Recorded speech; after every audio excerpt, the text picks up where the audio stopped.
はい、こんにちは。サックスプレイヤーの熊谷俊です。毎週1本ヴィンテージサックスを紹介するヴィンテージサックスコレクションズということで、今週もですねまた珍しい、ヴィンテージサックス紹介していきたいと思います。では行ってみましょう。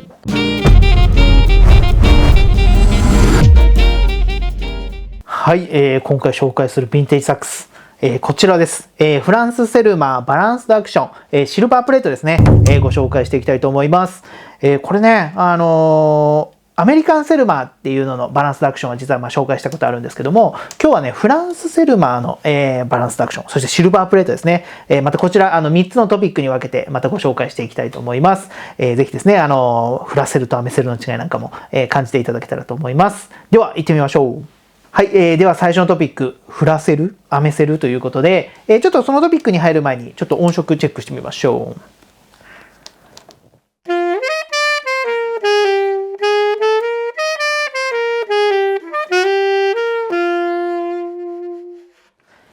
なんかすごいやっぱりアメセルとはまた違うというか、少しこう温かみのあるというか、少し丸いサウンドを感じますね。で、バランスドアクションの説明は実はアメセルの時に少しこう解説もしていたので、今日は皆さん多分ね、フラセル、アメセルって聞いたことあるんですけど、その違いって何なんだろうみたいなのを多分皆さん思ってる方多いんじゃないかなと思い、ちょっとこの最初のトピックにしてみました。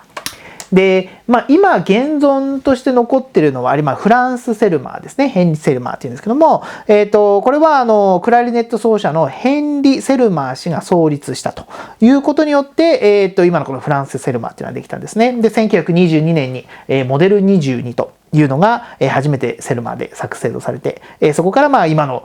このサックスの王様としてですよね。今もう君臨してますよね。で、アメセル、これはもうアメリカンセルマーっていうものですね。実はこの、ヘンリー・セルマーさんの弟さんが実は演奏家としてアメリカで活動していました。アレクサンダー・セルマーと言いますね。で、その方がね、ニューヨークでお店を開いたところから、始まりました。で、フランスセルマーの、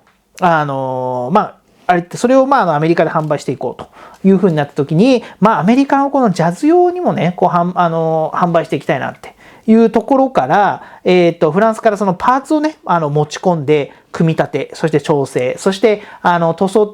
の部分であったりね、を、アメリカの方でやったと。そういうことによって、アメリカンセルマーっていうのができたんですね。で、本当に手作業とか、やっぱり自然乾燥、これはアメセルのまさにそういうところがあったりしてて、そういったところからですね、やっぱり、本家とはやっぱり異なる、製造方法がありました。そういった中で、ジャズの、サックスとしても、活用できるようにっていうのが、アメリカンセルマーの方では、特化されたわけですね。そういった中でこのフラセルとアメセルっていうののこの2つがまさにできたというところになります。はい。では次のトピック、フラセルとアメセルを比較してみようということで、こちらがフランスセルマーですね。フラセルのバランスドアクション。こちらがアメセルの、バランスドアクションということで、ちょっとね、比較をしてみると、もちろん色的なところは、やっぱり、シルバープレートなんで、こっちはね。なんで全然違うんですけど、外観的にね、見てみると、ほとんど違いはないですね。本当に部品っていう部分は一緒になってくると思うので、なかなかその製造工程の形が違かったりっていうのがありますよね。で、やっぱりでも大きな違いは彫刻ですね。で、やっぱりフランセルマーの方が、結構型がはまってるようなというか、形がね、しっかりとくっきりしているようなイメージがあるんですけれども、アメセルの方が結構この細やかさっていうのが僕はあるんじゃないかなと思います。あと花が開いているっていう感じですかね。そういったところがこの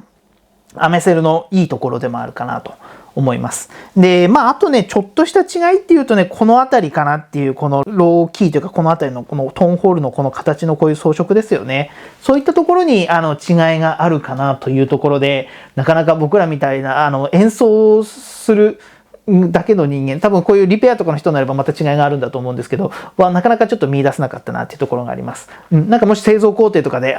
があるっていうのもし分かる方いらっしゃったらコメント欄に載せてもらえればなと思います。はい、最後のトピック、原稿との違いということで、でもやっぱりバランスドアクションのこのテイストですよね。結構まだ持ちづらくはないけれど、結構こうまだ少しちょっとまだこの辺のサイドキーがちょっとまだ低かったりして、押しづらいところはあるかもしれないですけど、でもすごくやっぱり形としてはもうほぼ完成に近いというか、現行よりはちょっとこう持ちづらいところはあるかなと思うけれども、それ以外のところは全然問題なく、本当にやはりバランスドアクションというね、本当に名機である、サックスだけあるなというところがあります。なんでこうフラセルとアメセルを比べてみてもそんなになんかこう手がフィットしないとか感覚が全然違うなって、そういった感じはあんまりないかなっていう印象ですね。今の現行とも比べてもそれほど大きな違いはないかな。大きな違い、ちょっとしたマイナーな的なところはありますけど、大きな違いはないかなというふうな印象です。はい、では最後に、こちらフランセルマバランスドアクションシルバープレート、こちらを使って、チムチムチェリーをちょっとお届けしたいなと思います。フラセルのね、サウンドも楽しんでいただけたらと思います。ぜひ聴いてください。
いかがでしたでしょうか。このフラセルの、バランスドアクションのサウンド楽しんでいただけたんではないかなと思います。こちらの動画、良ければグッドボタン、そしてチャンネル登録よろしくお願いします。そして、こちらね、何か楽器質問であったりとか、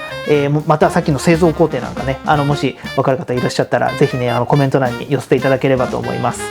そして最後にですね、こちらレンタルもやっております。ぜひね、ヴィンテージサックスコレクションズのホームページを見ていただくと写真なども載せていますんで、ぜひそちらからもご検討いただけたらと思います。それでは、最後までご視聴いただきましてありがとうございました。サックスプレイヤーの熊谷俊でした。